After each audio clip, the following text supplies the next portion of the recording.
Stove on பண்ணிக்கோங்க. இப்போது ஒரு பாத்திரம் வச்சுக்கோங்க. பாத்திரத்தில் நம்ம ஒரு 100 கிராம் அளவுக்கு எண்ணெய் ஊற்றிக்கலாம். இப்போ நீங்கள் பார்க்கக்கூடிய இந்த ஸ்பைசஸ் எல்லாத்தையுமே சேர்த்துக்கோங்க.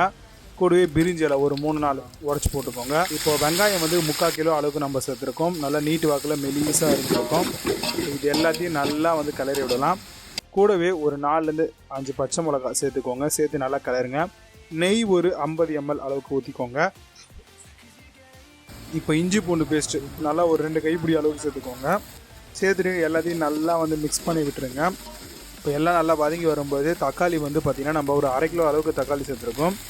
அதையும் நீட்டு வாக்கிலேயே அரிஞ்சு சேர்த்துருக்கோம். இப்போ எல்லாத்தையும் நல்லா ஒரு சேர வந்து பார்த்திங்கன்னா குழைய விட்டுடலாம். குழஞ்சதுக்கப்புறம் ஒரு கை நிறைய கொத்தமல்லி, ஒரு கை நிறைய புதினா சேர்த்து அதையும் வந்து பார்த்திங்கன்னா நல்லா வதங்க விட்டுடலாங்க. இப்போ எல்லாம் நல்லா வதங்கி வரும்பொழுது நம்ம 1 ஸ்பூன் அளவுக்கு தனி மிளகாய்த்தூள், நம்ம 1.5 ஸ்பூன் அளவுக்கு பிரியாணி மசாலா சேர்த்துக்கலாம். 1 ஸ்பூன் அளவுக்கு உப்பு சேர்த்துக்கலாம். சேர்த்துட்டு எல்லாத்தையும் நல்லா மிக்ஸ் பண்ணி விட்டுடலாம். இப்போ நல்லா உங்களுக்கு இந்த மாதிரி எண்ணெய் பிரிஞ்சு வந்ததும் தயிர் வந்து 1 கப்பு அளவுக்கு நம்ம ஊற்றிக்கலாங்க. இப்போ நம்ம செய்கிறது வந்து 1 கிலோ இறால் பிரியாணி. எல்லாத்தையும் நல்லா மிக்ஸ் பண்ணி விட்டுருங்க.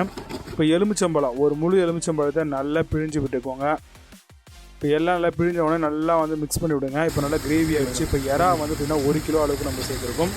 தோல் உரிக்கிறதுக்கு முன்னாடி வாங்கினது 1 கிலோ, அதுக்கப்புறம் வந்து பார்த்திங்கன்னா அது கம்மியாகும். இப்போ எல்லாத்தையும் நல்லா வந்து மிக்ஸ் பண்ணி விடுங்க. இப்போ 1 டம்ளர் அரிசிக்கு 1.5 டம்ளர் 1.25 டம்ளர் அளவுக்கு தண்ணி ஊற்றிக்கோங்க. குக்கர்னால் 1.5, இந்த மாதிரி பாத்திரம்னா கொஞ்சம் எக்ஸ்ட்ராவே தண்ணி ஊற்றிக்கோங்க. நல்லா கொதி வரட்டும். கொதி வந்தோடனே நம்ம இப்போ பாஸ்மதி அரிசி ஊற வச்சுருந்தோம். கிட்டத்தட்ட ஒரு 3/4 கிலோவுக்கு மேலே இருக்கும் பாஸ்மதி அரிசி. அது எல்லாத்தையும் நல்லா போட்டுடலாம். இப்போ எல்லாத்தையும் நல்லா போட்டுட்டு பாஸ்மதி அரிசி வந்து நீங்கள் ஒரு 2 மணி நேரம் ஊற வச்சிங்கன்னா கூட நல்லா வெந்துடும் டப்புன்னு. இப்போ எல்லாம் மிக்ஸ் பண்ணிவிட்டு கொத்தமல்லி மேலே கொஞ்சமாக மேலாப்பில் தூவி விடுங்க. இந்த மாதிரி எண்ணெய் பிரிஞ்சு வரட்டும்.